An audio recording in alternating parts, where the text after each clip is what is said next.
welcome to another episode of Triumph and Tiaras. I am your hostess, Suzanne Proxa, business strategist and coach for female entrepreneurs who are purpose-driven and looking to make a major impact in the world.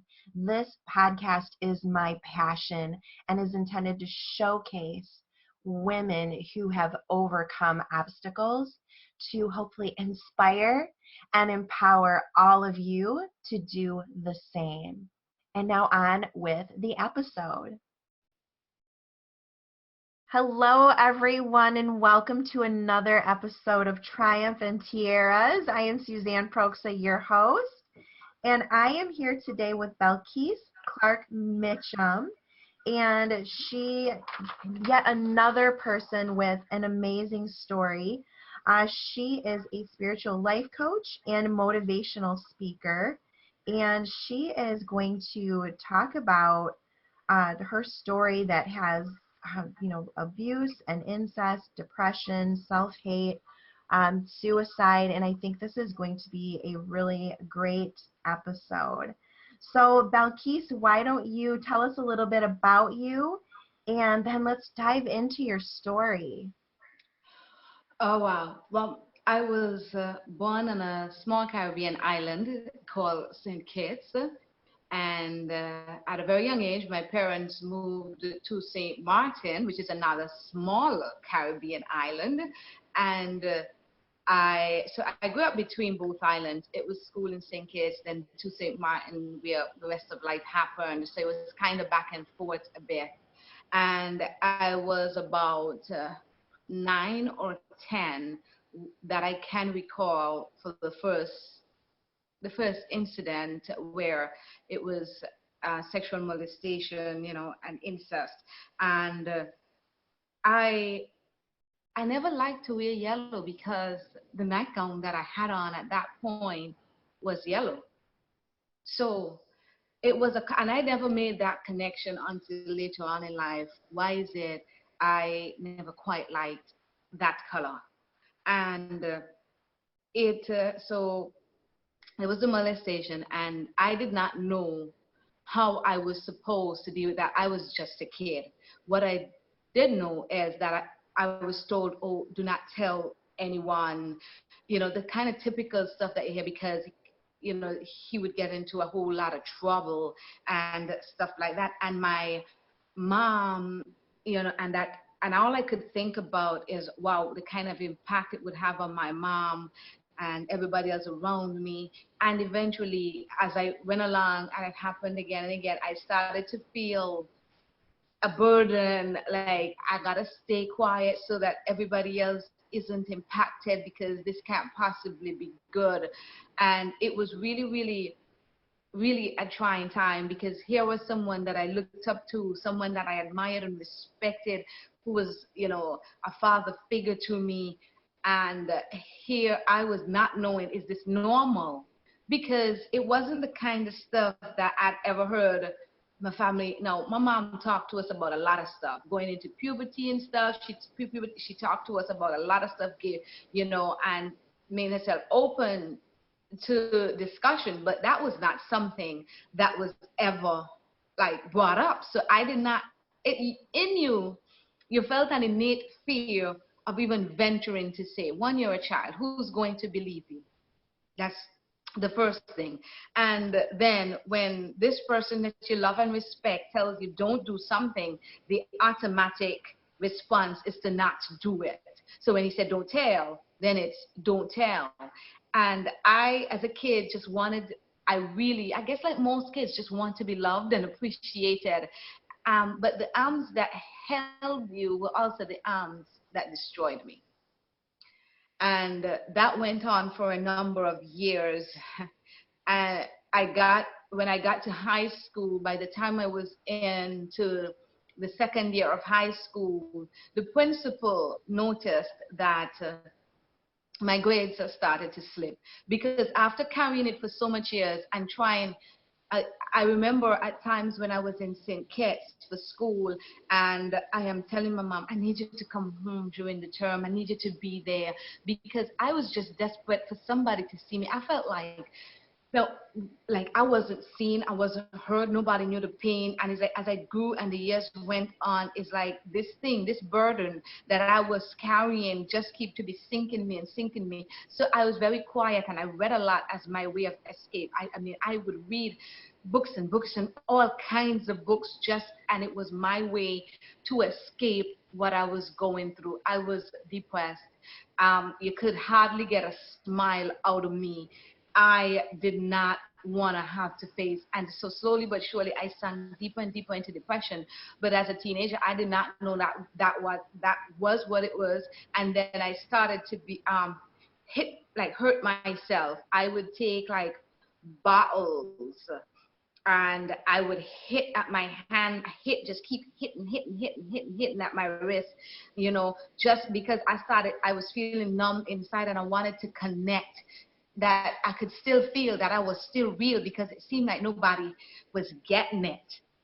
And when my grades started to slip in high school, this principal, he was like, how is it that such a brilliant student all of a sudden is doing with barely passing and stuff? He said, you got one more term to pull it up. By the second term, he was like, no, this can't be. We've got to do something about it. And I wasn't given a choice, actually. I had to go see the counselor. And but I was smart, and that's not boasting. I was really smart, because I figured out what it is they wanted to hear. And so I would just tell the counselor what she wanted to hear, so that everybody would leave me alone. It was a hard, lonely road. I was scared. I felt burdened. I was quick to tears. I locked myself away in my room, and everybody left me alone. And I just did not know how to be happy.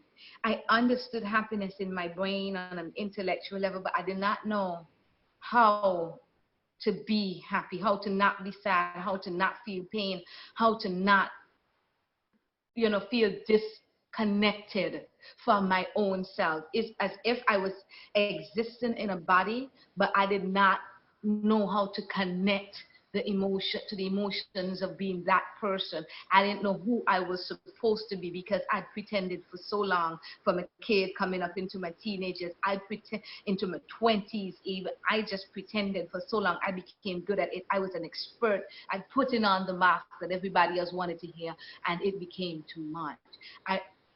I remember there was a cousin of mine that I had not known about, who moved to our village, and we kind of, you just meet somebody sometimes and you click. And we clicked, and we just started talking. We did not even know we were related. We just started to talk, and he was just a really, really good friend to me. And, he realized that I was sad a lot and depressed and stuff like that. And he would always encourage me. And then slowly but surely, I started to share my story with him. And he was the only person that knew. And he really, in my lifetime, he's been one of the few persons who understood trust and friendship. He never one time said, oh, I gotta go tell this person or that person so you could get help, or so this. No, he was a friend. He extended a hand in my darkest moments when I thought there was no one. He was there. And at the age of 15, I just couldn't. It's like for some reason, I think I couldn't get him on the phone in a really dark moment. And I was ironing clothes for school the next day for myself, my brother, and my sister. And there was a bottle of dry sherry on the cabinet near to where I was doing the ironing, we're in the room.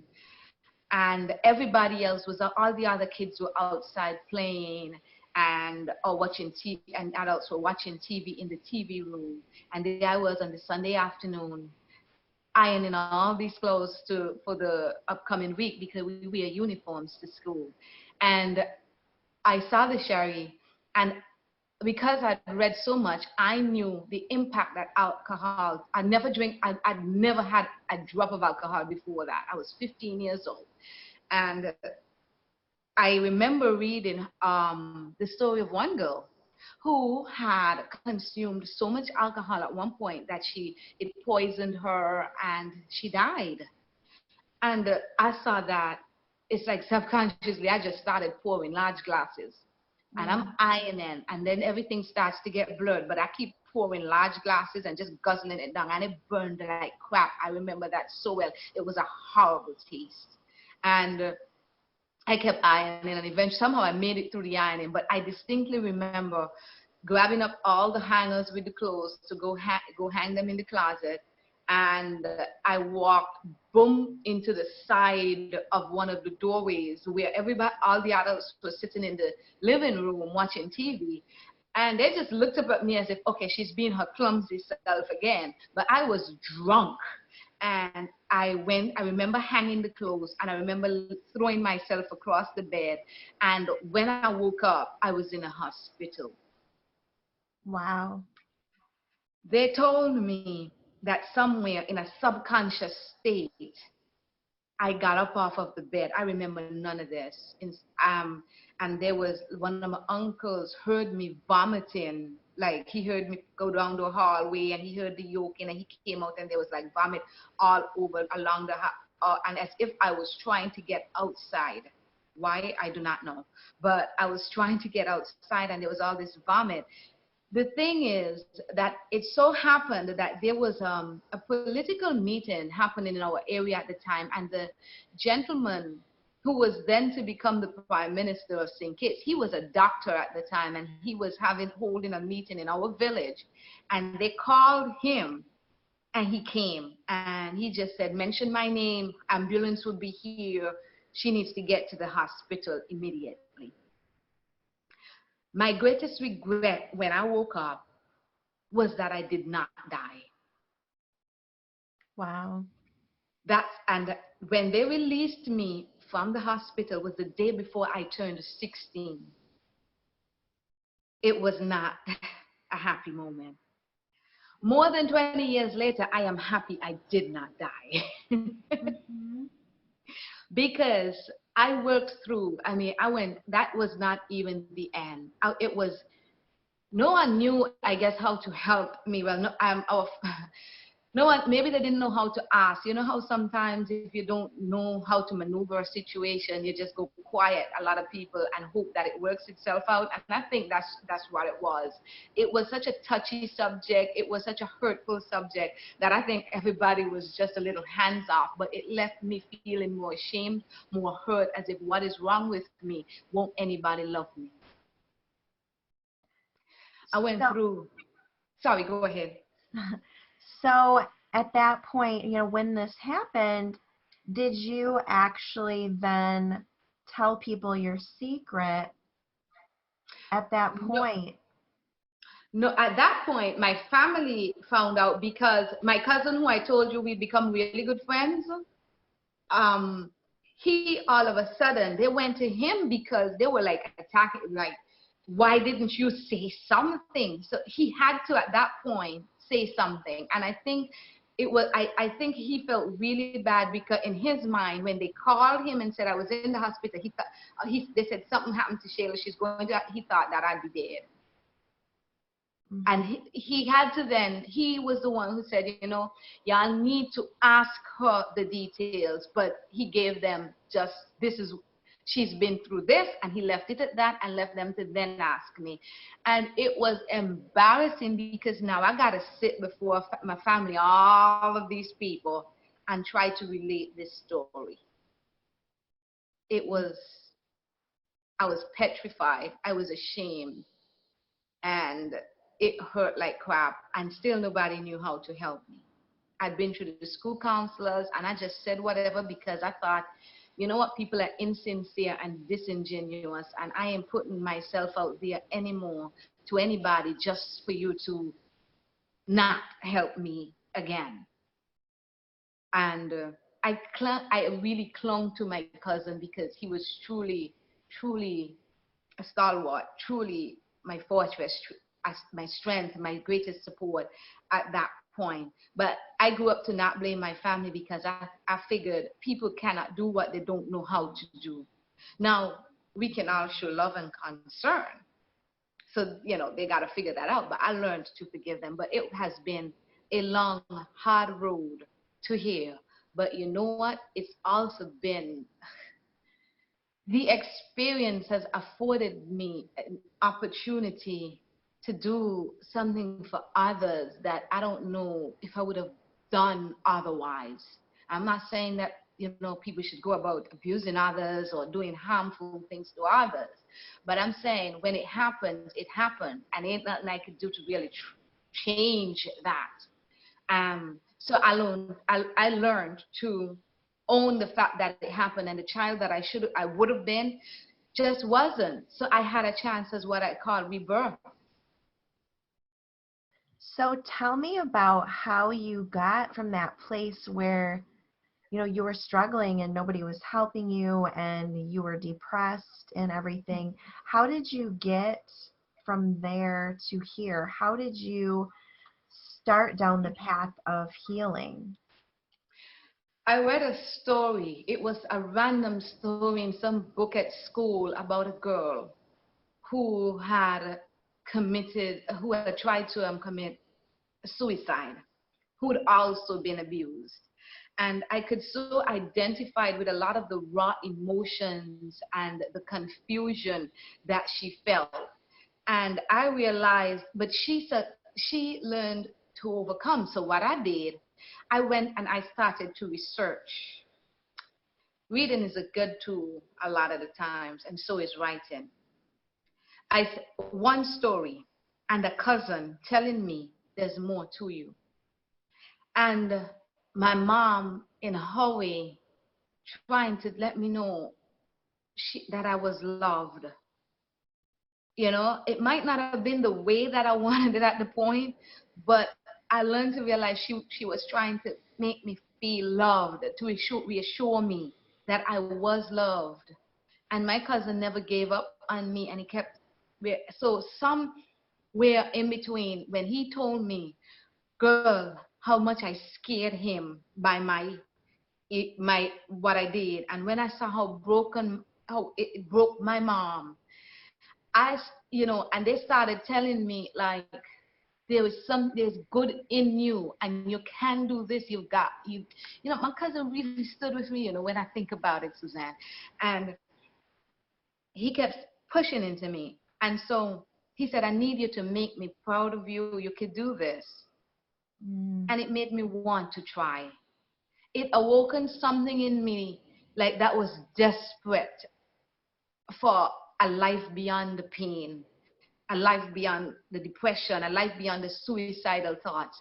And my faith, I grew up in a spiritual home, and so my faith is what also came into being. All of a sudden, I sat down one day, I will never forget, I liked to draw, and I drew a picture of a young girl lost in a forest.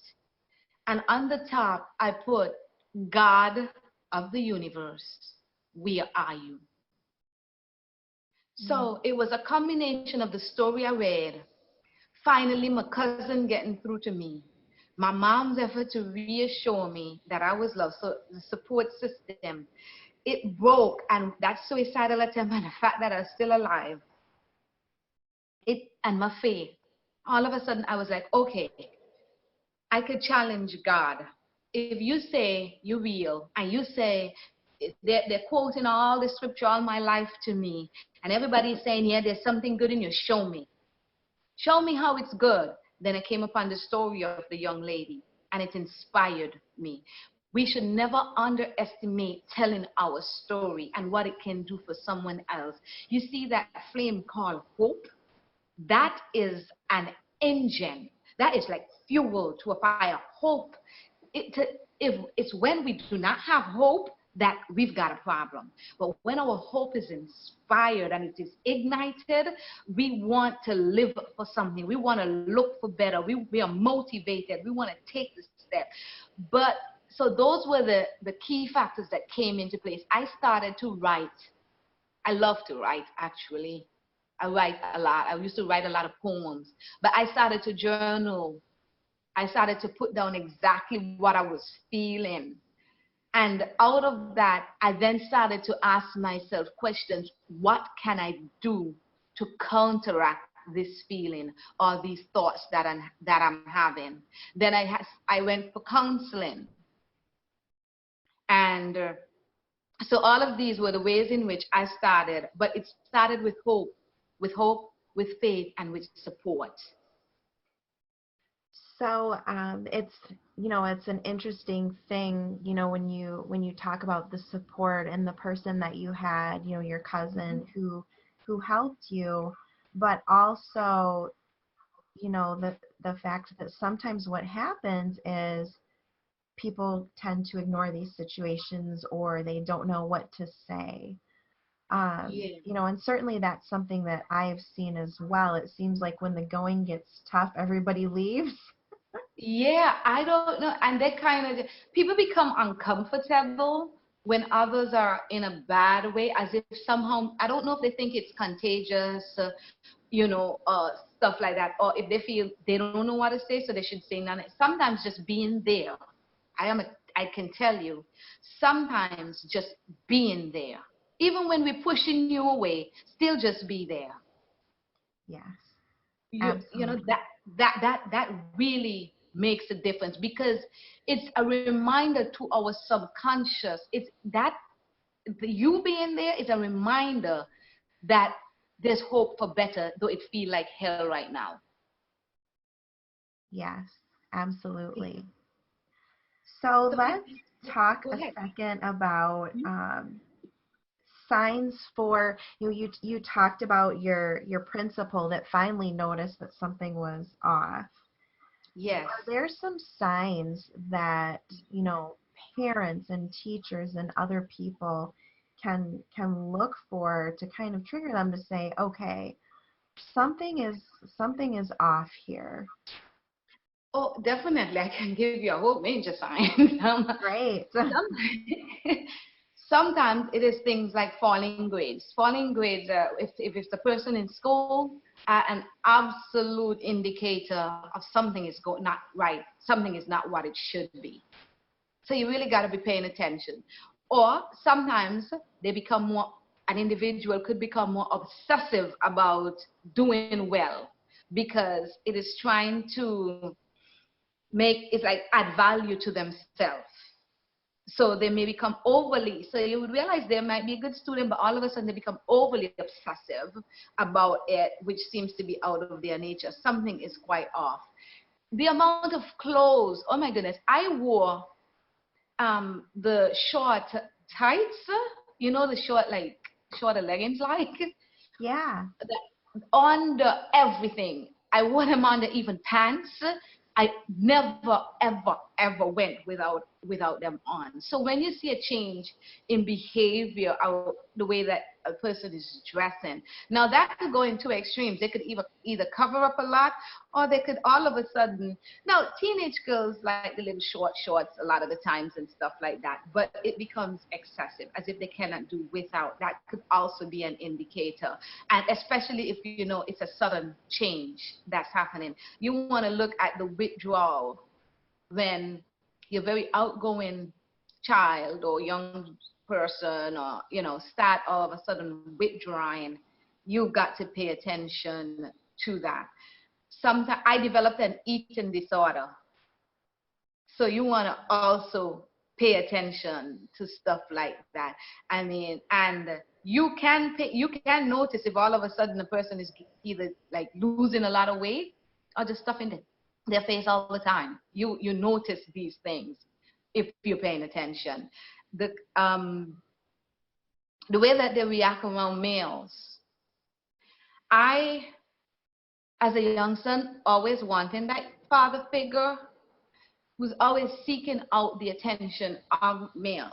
Not necessarily to have sex, but a lot of guys seem to think that's the ultimate thing. But it was more to know that someone can love me for me. So you want to pay attention to that. I hurt myself a lot around the wrist. So a lot of the times I would wear long sleeve when it was swollen and discolored, or I would always have an excuse that I hit my hand or I fell and it sprained, so I bandaged it up. So you want to look for these behaviors that all of a sudden start going outside of the normal, for your child, and you want to become curious about it. You following me? Yes, definitely some good tips for people to look for. Yeah, substance abuse as well is a high indicator. Kids will try things. Teenagers will try things. But when they start abusing it, I turn to alcohol, and yeah, that can become quite an issue as well. So do you have any, for the audience, do you have any tips for them, if this is something that they've gone through, whether it be the abuse or the depression, do you have any thoughts for them that they can take away? Definitely. Abuse, it really, you might hear this a million times. The truth is, it truly is not your fault. An individual, I used to blame myself. The truth is, I felt like I would just lay there and let it happen. But the dynamics of the thinking of a child is that you obey adults. And even when you know it's wrong, especially if it's an adult that you trust, you kind of just give in. If your self-esteem is low, you tend to just give in. If your self-value is not there where it should be, you tend to just give in. But what you have, that's not necessarily your fault. You're acting based on where you're at. What you have is a predator. You have an individual who see a weakness. It's like they see a tear, a slight tear, and they decide to go and rip it open. That was their decision, especially if they've got more knowledge, more experience, older than you are. No matter, they took advantage of a situation. And I need for persons to understand that it really and truly is not your fault. They made a decision to exploit you. You cannot carry the responsibility of their action for the rest of your life, and you sure cannot let it imprison you. So it is important to let yourself know it isn't my fault. And yes, it is also important to understand that a crappy thing happened to you, but you know what? The reality is it did, and it won't change. You cannot change the past, but I need somebody to know that you can definitely change your now and your future by the decisions that you make. And you might feel ashamed, and you might feel like you need to cover up because, everybody else has a normal life going on, and here you have this burden and this trauma to go through. But I want to share something inspiring, that thought process I went through. When you're faced with whether depression, suicide, or abuse, or any trauma, any pain, any hurt, it destroys a part of you. And we spend all of our time trying to reclaim what was destroyed. My advice is to let what is destroyed stay destroyed. But from the very ashes of the destruction, you can start to rebuild. And you have an opportunity that nobody else has. Most people get to just, okay, yeah, they go through their life and they coast through on, I am this person or that person. You get to rebuild, remake, and restore who you are. So it is the perfect opportunity. And that is why the Phoenix is a part of my logo, because I believe that as individuals, from our ashes we can rise. So take those ashes and you build them into the very foundation of who you are, and you use them to reinforce, and you start to rebuild a new person, and you take that pain and you use it as fuel so that you can go on to do something greater. Maybe the individual you may have been without the pain would have been great in themselves, but pain has a way of giving us this awesomeness. It's like the more pain I have is the more explosive I can be on the world. So I say take your pain. Take the fact that crap happened and turn that crap into your most creative awesomeness, and you move forward. You learn to fashion it, because ashes are good for something. For as a matter of fact, I know people who use ashes for beauty, as a matter of fact. So I say use your ashes and reconstruct the beauty in you. But do not let the thing that depresses you, the thing that pushes you to suicidal, the person that abused you or hurt you or caused you some trauma, do not let them win. Do not let them get to live their life and take away yours, because then they get an opportunity at two lives, and you deserve your life. That would be my advice to them. Do not let them win. Take a chance on yourself. Give yourself the opportunity. There is more strength in us than we often know. And take your ashes and create your most beautiful self. That is incredibly powerful. And you said you get to rebuild, and I think Yes. that is very important to remember. You said you get to rebuild, take that pain and use it as fuel. That's Do right. not let them win, and you deserve your life. And I think that those are fantastic takeaways for the audience, no matter what the situation is or what they have been through. I think that that is incredibly powerful. Yeah, because it is the truth, and it is what I saw I had to learn to do for myself. I had to learn to reconnect to who I am. I did not know who I was, so I would sit down and meditate on what made me feel happy, what made me brought me joy, and I would literally write it down, so that I could seek out things of this nature. And I started to think about what brought me sadness and what seemed to destroy me, and learn to identify my triggers. And I went through a process, and that is what I help my clients to do: go through the process of self-discovery, and then recognizing what your prisons are, the things that imprison you, and what triggers those bars to come down that you want to lock yourself in away from the world. And so we learn to identify triggers, and we go through processes and different activities, so that we learn to identify who we are and connect to who we are, not who people say we should be or expect us to be, but who we are in our core, so that when we do anything, we are fully engaged and in the moment, so that our lives become awesome, because we are so present in the little moments, which actually are our great moments. Thank you so much for that. And I think that the audience now, after listening to you, I'm sure that there are many women who have been through these things who would love to know how to connect with you, how to find you online. Would you like to share that? Oh, sure. Persons can always check out my website, www.belkisclarke.com, or they can find me Belkis Clarke on Instagram, Belkis Clarke on Facebook. I have a Facebook group called Unleashed, and we deal with amazing topics. We are dealing with betrayal at the moment, so we go through topics that really matter to to the persons in the group. We bring in other experts in the process, let people share the story and make it a great environment. So that's the group Unleashed on Facebook. They can connect with my business page, Belkis Clarke, and they are on my website, www.belkisclarke.com. I'm on Pinterest and Instagram as well, Belkis Clarke. They can find me right there. Awesome. Well, thank you so much for being on the show today. Again, I think that this is going to be very helpful for a lot of women.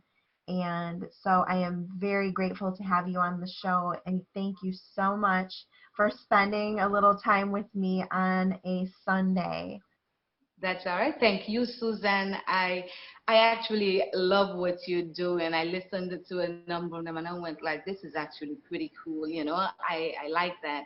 And so it is absolutely an honor to be here and share with your audience. Thank you. Yes, this show is definitely my heart and soul in this one. So that means a lot. You're welcome. Well, thank you again. And to the audience, thank you as well for hanging out for another episode. And I will see you all in the next episode. Thank you for listening today. I hope that you found some inspiration from today's episode.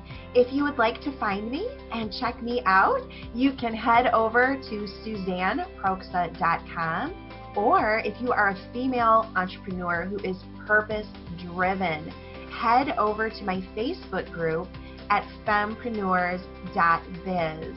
Thank you so much for listening today, and I will see you in the next episode.